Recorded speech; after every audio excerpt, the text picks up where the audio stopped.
game. How, like that's the other thing is as well, like how you have to have some form of competition. You're always going to have people that win and people that lose. Whereas, under socialism, everyone's a loser. Yeah, and that's something that's so prevalent across Scottish academia, especially. They can't speak for other countries because they don't really pay that much attention to them for obvious reasons. But I might offend some people that are Scottish in the chat, but they're probably paying attention to what happens in their country. But they've got these fabricated explanations for disparities. So gender inequality, etc. It can't be just that boys and girls are different and pick different subjects. It has to be because of societal expectations and stereotypes and misogyny, etc. So then that gives them the justification to intervene with other feministic policies, such as quote unquote gender-friendly nurseries. This is this new concept where all nurseries now they've eradicated the stereotypes. They don't address them as boy or girl, etc. Or even racial disparities. This is another, but they've always got explanations for why these things occur, and then things need to be put into place. Even so far as when it comes to the Parliament itself, they want, as No Chance said earlier on, the 50-50. Well, one thing he failed to mention there is it's at least 50-50. So if it's 60% women, that's acceptable. That's fine, yeah. But because it's not at least 50 as of yet, that's misogyny and sexism, right? And instead of just accepting less women going to politics, or maybe they're just not up to the job, whatever, there's a multitude of different explanations as to why there's not as many women in politics as there is men. But no, that all of that gets shifted to one side, so they can simply say it's misogyny. That gives them the justification. They've always got this nonsensical justification, and they've always got some political solution, which is just in and of itself odious. Absolutely odious. Have you guys listened to Andrew Anglin's latest stuff on Wanked? Have you heard that? Do you know Andrew Anglin? I know Andrew. Heard of him, but I don't watch his stuff. Daily Stormer. It's brilliant. Just go onto his Twitter. He's back on Twitter. He's got a new podcast, and it's interesting you talked about that, because he talked about BLM, and he talks about all the sort of anti-white attacks that you see everywhere. And the point he made, which was excellent, was BLM basically came along and said that nothing that you do is your fault. Everything that is because of white people. It's white people that have enslaved you. It's white people that have done this to you. So, therefore, once you've dehumanized the other, the next logical step is that they will start attacking you. And like, it's same here in an extent. Like when you say to women that you're not in positions of power because of the patriarchy, you're not in a position of power because of racism. You actually dehumanize white men and become fair game just to be abused and basically spat on and shat on. Well, tell me what you think of this theory. See, we've got the critical race theory and anti-racist education in schools, but we've also got gender ideology.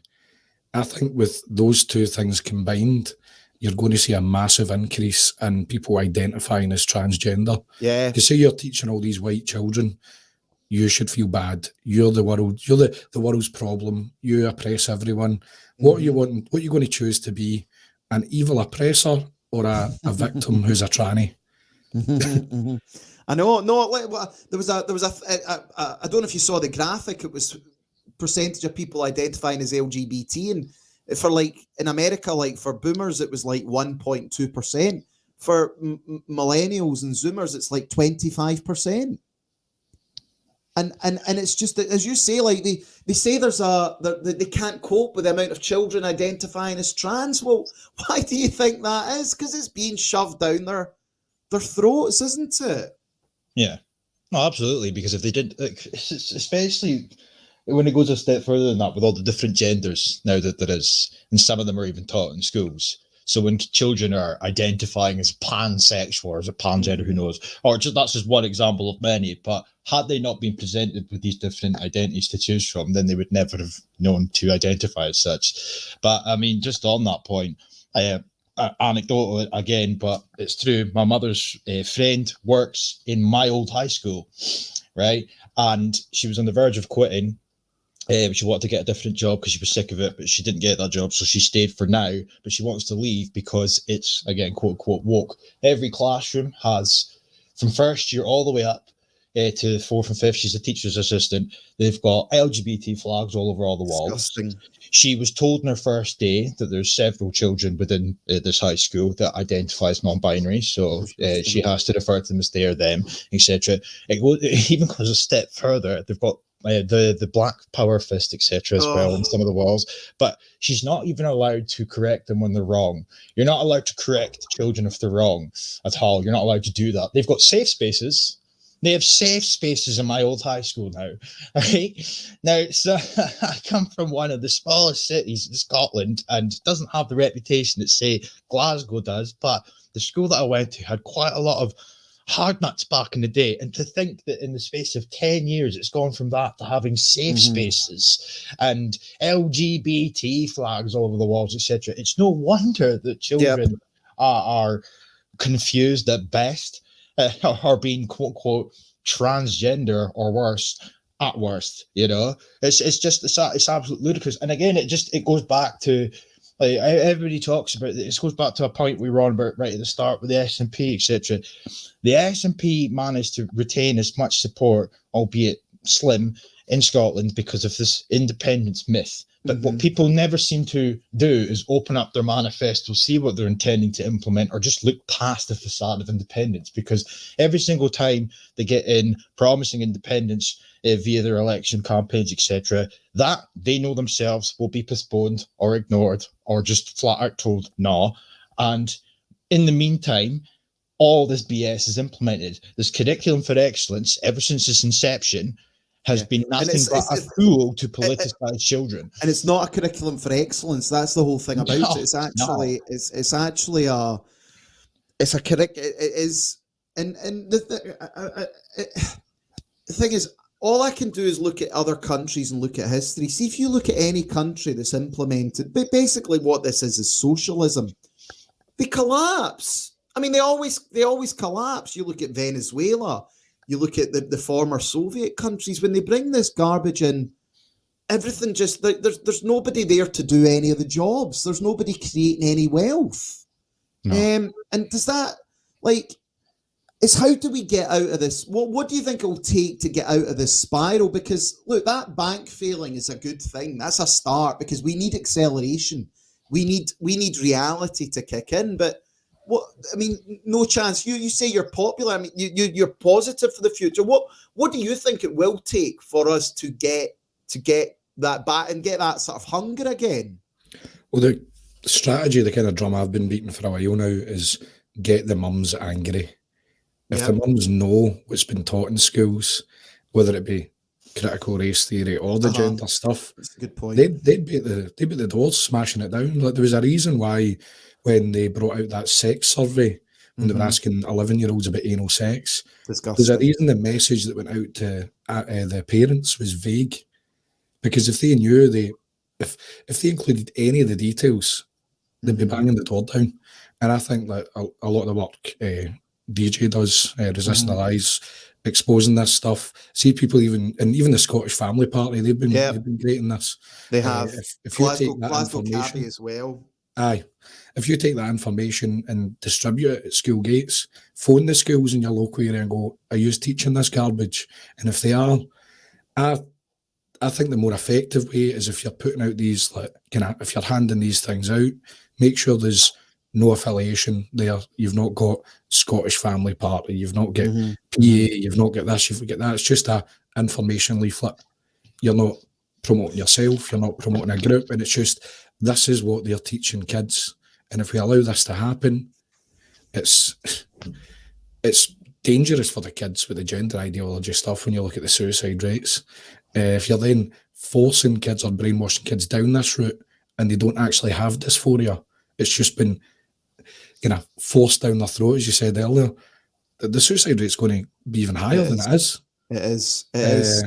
Yeah, I see these kids. People will give me stick for this. There's a McDonald's I go to, and it's like a guy basically, but I don't know whether it's a guy or a girl.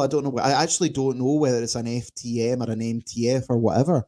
You should see the self-harm on the arm. Like, do you notice that now in so many young people? You can actually see their scars. from the self-harm. Do you notice that? They wear it with pride. Really? It's another victimhood status. It's a mental illness they can then use as an excuse for failures. They can disappear to their safe spaces that DJ was talking about. But the positive thing, I think, for the kind of self-harmers, though, is if they do transition, I don't know if you saw the female to male surgery, they can get rid of those scars with a big, massive chunk out the arm. I know, it's brutal, isn't it? See, I mean, it's quite funny when you actually see stuff like that, you know, and we've shown them like this, like that's the sick thing is, oh, look, it's this flag. They don't actually talk about you. If you're a man, you get a hole stuck in your crotch, and you have a hole that smells of feces. You know, that's what you're left with. And the body naturally assumes it's a wound and continues to try and heal it. So you need to keep inserting various different sizes of instruments to stop that from happening. It's brutal. And these people are very vulnerable like that. I mean, I personally would just ban it all. I mean, I used to think, well, what adults do when they're adults is up to them. But these aren't people who are well. These are people who need treatment. And the whole thing should just be banned entirely, because it is so disgusting. It is so like just think about doctors or surgeons. Like, you know, we everybody wanks off over the NHS. There's surgeons that go to work and that's what they do for a living. They chop guys' dicks off, or they grow clitoris. They grow a cock out of a clitoris. I mean, what? Like Dr. Frankenstein stuff, isn't it? It really is. It's so repugnant. And the thing is, people don't know the reality of that. They show these people waving a flag and I've got a rainbow flag, and they don't show you the reality. And then these poor kids deal with it. It's similar to the abortion thing. People wave the flag of abortion, but they don't know what actually happens during an abortion. Well, that's right. But you know Kate Shemirani? You know Kate Shemirani? No, I don't know. No, you know her, but she was involved with COVID. She presents one of our shows.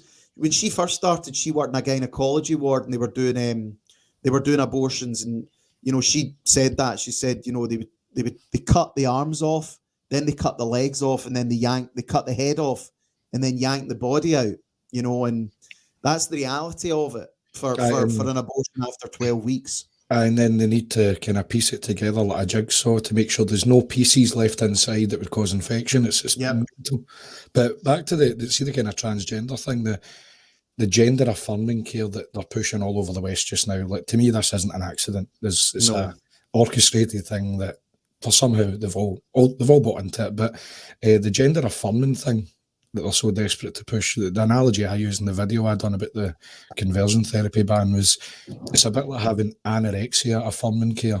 Correct. Where someone goes into a doctor and goes, I think I'm dead fat. And then have you not heard me say that? Have you stolen that from me? That's my line. I used that in my video ages ago. Maybe you stole it from me. But I know that's an anorexic goes in and says, the doctor says, yeah, you're a fat bastard. You need a gastric band. That's it. Maybe I thought I had an original thought and I didn't. No, well, listen, great minds think alike, don't they? Or fools seldom differ. But no, you're right. It is.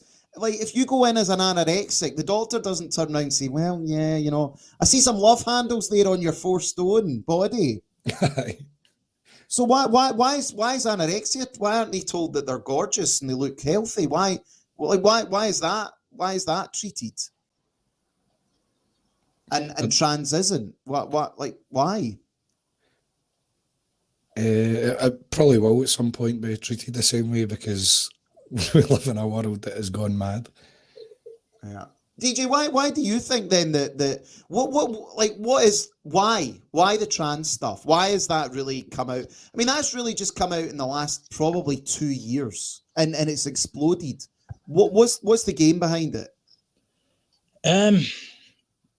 My sort of theory behind it, I've had pushback on it before. I think it's a lot of it is sort of, it's entangled with feminism, because if you think about it, a lot of the stuff that they push in schools now, for example, it's the same sort of stuff, in the sense that they have to break down the gender stereotypes, but they use the excuse it's because some children are trans, or, you know, genders, There's infinite. It's an infinite spectrum, etc. It's the same stuff that the feminists push, in the sense that they want to break down the gender stereotypes in order for women to succeed in later life, etc. So I do think there's an aspect of that, whereas some people make the argument it's to try and, it's one of the many aspects of trying to create to aid the depopulation agenda. I think there's truth to both, but I do think that a lot of it's feminist related, really, like radical feminist related. But as well, I'll just say on the abortion point, I posted a video on my YouTube channel not too long ago, actually, something else that's coming in the pipeline. It's just at the petition phase at present, and that is that they're intending to implement, if this petition goes ahead and gets the green light, they want to implement in schools a sort of abortion package to debunk the myths of abortion, eradicate the stigma, and include abortion as part of the curriculum. Now, already, if you look through some of the sexual education materials and whatnot, abortion is already considered a form of contraception, because like in the RSHP, I always get those letters confused, but when they talk about, the ones we're all accustomed to, like condoms, etc., abortion's mentioned as well. So there's already an aspect of it, but they actually want to, this petition, this video's on my channel, if for anybody that's not subscribed, whatever, just scroll down. It was a couple of weeks ago I uploaded it, where they went into a bit of details, 3 or 4 minute long video, but that's what they intend to do. They want to implement that. It's just non-stop. It really is non-stop. You don't hear the SNP talking about that on their, their when they're standing at their podiums talking about what they wish to do for the country, etc. But yeah, this is one of the things that's coming in the woodworks. Something else as well, I just wanted to add on a side note. This is the 14th of March, 15th of March tomorrow, obviously. There's one more day left for anybody that's not aware, for people to partake in the consultation. And I'm not saying that they really have that much of effect, given the fact that they've ignored a myriad of consultations up until this point, when the vast majority of people are opposed to it, including JRR. But their latest consultation is to modify Scottish voting rights to allow 16 and 17-year-olds to stand for election.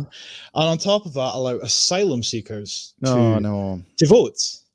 So foreign nationals can already vote in Scotland, and refugees can already stand for election and vote in Scotland, but now they want people who have not had their claims accepted to be able to vote. Now, if you're of the firm belief that voting makes a difference, voting works, then this should piss you off, because people that could be booted out of the country in 6 months or whatever the case may be have the ability to influence your elections. So that's something to consider. What I'll do is I'll find that on my Telegram now, and I'll forward that to you on Telegram. Just stick it in the chat. Stick it in the chat. I've got the DLive thing on open in another tab, and I can't send comments. I don't know why. Send me on Telegram, and I'll stick it on Telegram. I'll just do that right now, please, because I've got it up. There you go. Forward it to you now. Where are you? There you go. Aye, so tomorrow is the last day for anybody that wishes to.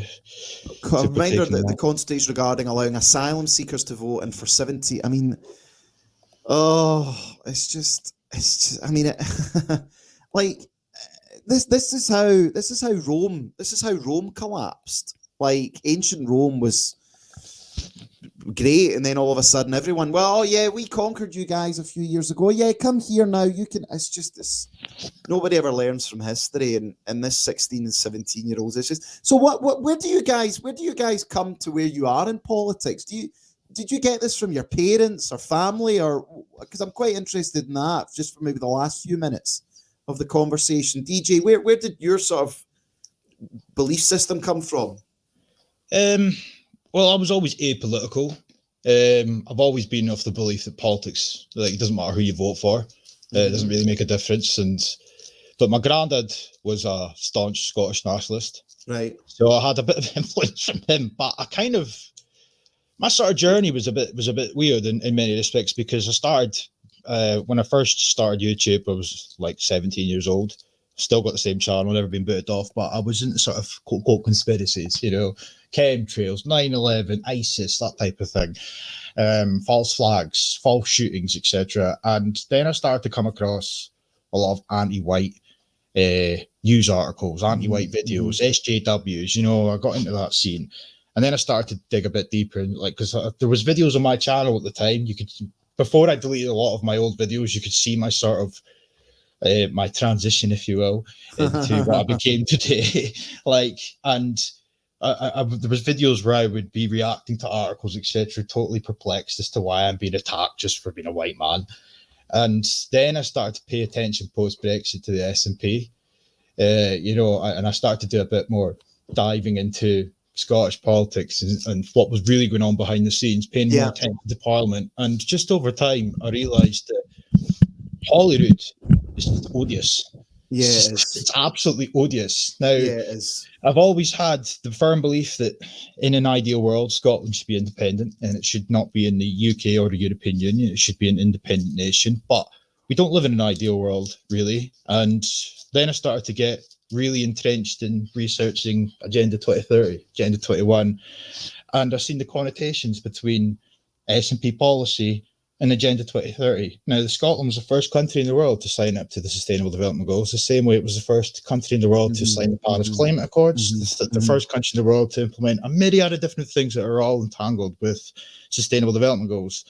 So I've become sort of a disillusioned Scottish nationalist because I don't believe politics makes a difference, but I still have very much ethnic nationalist sympathies. But I just don't believe that politics is going to save us, really. If there was a way, it would have happened by now. It's just my firm belief. But that is my trajectory. I went from being an everyday guy who wore tracksuits, was a fucking nerd, to a guy who I just see the world totally differently now.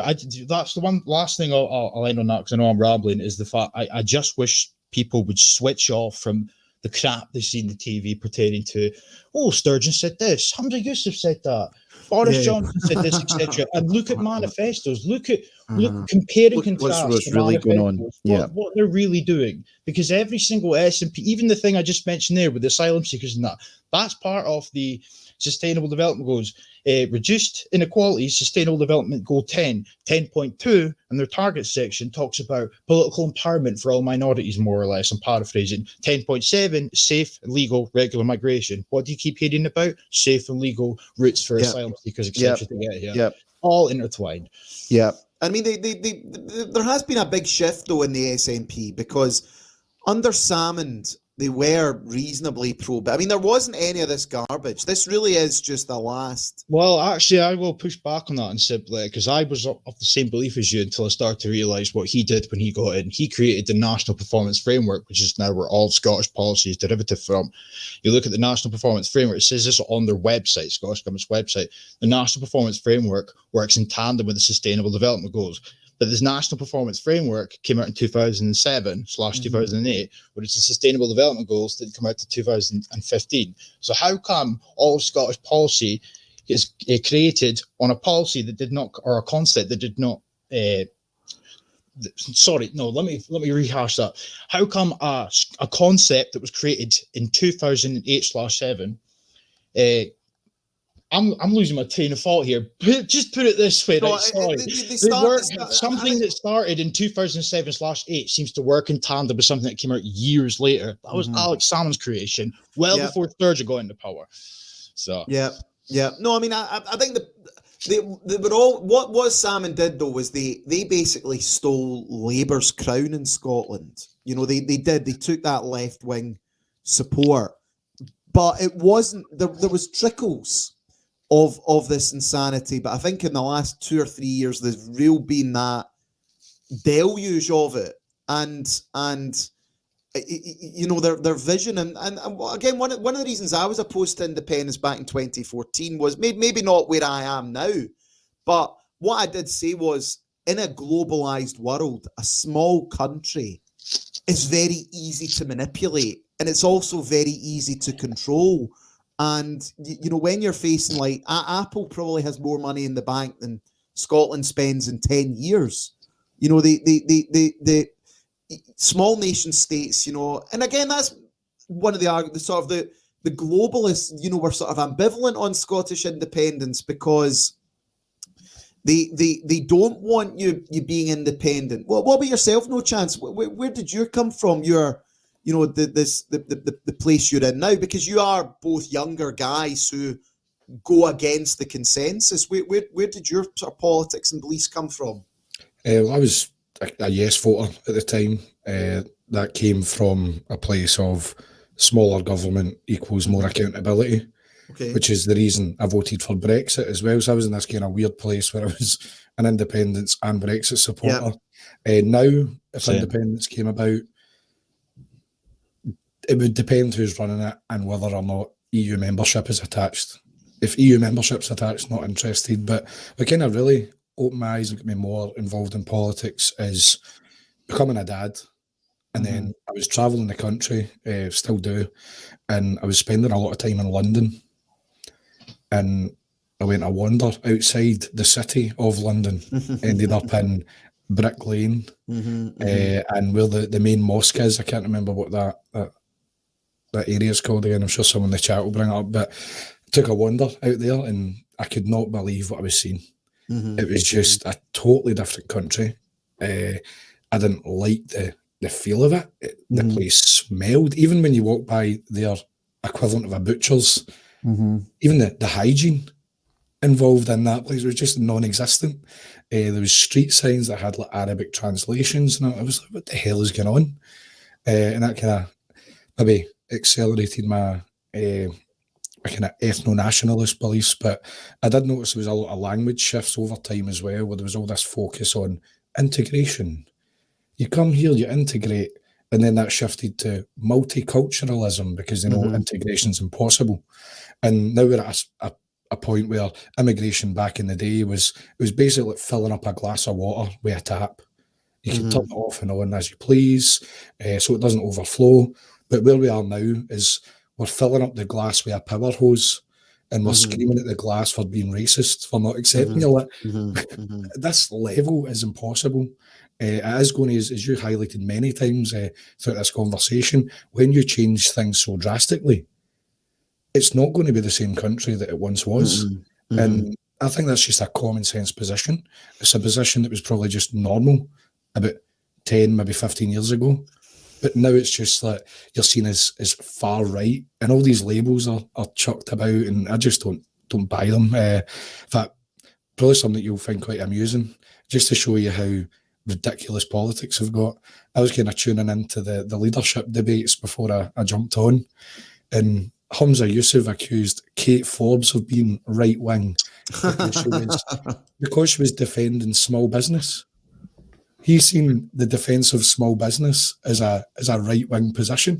That's how lost these idiots are. These socialist progressives would much prefer to continue making deals with big business than support the working man or woman, because that might be right-wing, and you'll get chucked a label at you. It's madness. We don't operate in the real world anymore. It's all idealism. Well, I personally just think, though, and I mean, it's interesting your journeys. I think the whole idea of nation states, though, is almost a moot point. Like when you've got NATO, which basically is a unified army, when you've got the WHO, when you've got the United Nations, I mean, sovereignty isn't there. I reckon probably in 50 years from now, maybe I don't know whether we'll still be alive to see that, everything will just look different. I wonder whether even a lot of the names of these countries will even exist, you know. And I know it's whether they will then exist in our interests or not, and what it will look like. Maybe the idea of nation states will change, because like nation states is only really a concept in the last 100 years. You know, there has been countries, but there were more kingdoms. So I don't know how it'll all play out, and it's just grim times, because we can't even have these like as you pointed out earlier, DJ, like people listening to the Scotland Today, you know, listening to that garbage, and Douglas Ross responded to Lorna Slater with his saying the bottle deposit scheme won't work. I mean, it's like It's the level of debate there is just, it's like politics for amoebas. Do you know what annoys me the most about Scottish Parliament? And I mean, one thing that's good about paying attention to it is quite often you will hear them bringing up things, hence why I clip a lot of things. You'll hear them bringing up things that you would never see in the paper or you see in their manifestos and whatnot. But what really irritates me, and it's more prevalent at First Minister's questions, but it's not limited to it, is they all come out with their scripts. And like it's just total theatre. So, for example, Sturgeon will be asked a question. Somebody will read their script and ask Sturgeon the question. Sturgeon will stand up and read her response to the question that she's just been asked via script by reading her own script. Then the person who asked the initial question will read their script to respond to the question, to the answer. So, like, we already know that the questions that they're like, you can't just ask a question off the cuff. So the questions, like, they have prior knowledge to it, but it's just total farcical. So there's a question, it's just ridiculous. So everybody compliments Sturgeon for the way that she backhands Douglas Ross the wet wipe, or backhands Anna Sauer. But yet the answers are written for them, and the questions are written for them. It's just total theatre. So it poses the question, what is the point of it? What is the point? These sort of questions could be asked backstage where nobody would even know, if they're really that interested. It's done for the public. It's done to give the impression to the public that they're actually debating and talking about pressing matters. But it's just a farce, really. Yeah, and all the while they're wanting kids to chop their dicks off. That's the fundamental part of it. Mm-hmm.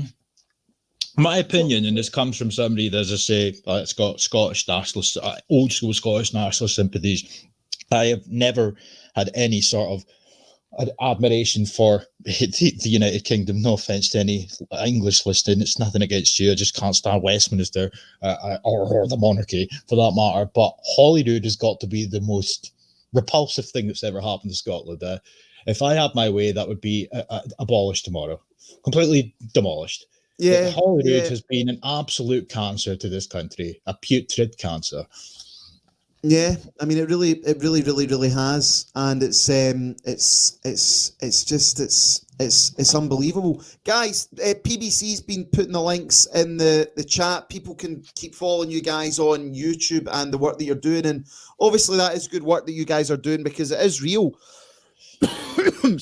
Excuse me, this battle that's taking place in the schools and with the teachers, and just the way, I mean, Scottish education was the best in the world, once upon a time, and it's obviously it's not now. And it's like Scottish nationalism was previously, it was a right wing thing, like the SNP were called the Tartan Tories. They did actually were made up in the rural areas, but now they have shifted to the cities. They have taken the Labour vote. I mean, I personally, I'm always been opposed to Scottish nationalism for the reason being, I know what Scottish people are like. Like, I'm not, like, do you know what I mean? And the problem with Scotland is it's just full of public sector workers. It's full of socialists that just have a lot. Like your argument for independence is for like most of the people don't have that. It's terrible because Scotland, again, it was Scots that really built the modern world, like television, penicillin, steam engines, all the Industrial Revolution was Scots, a small country of, we were probably the Jews of the day. Do you know what I mean? Like everywhere you went in the world, there was some jock with his ginger hair rubbing his hands, making inventions and creating things. You know what I mean? I don't know if you read Black Rednecks, White Liberals.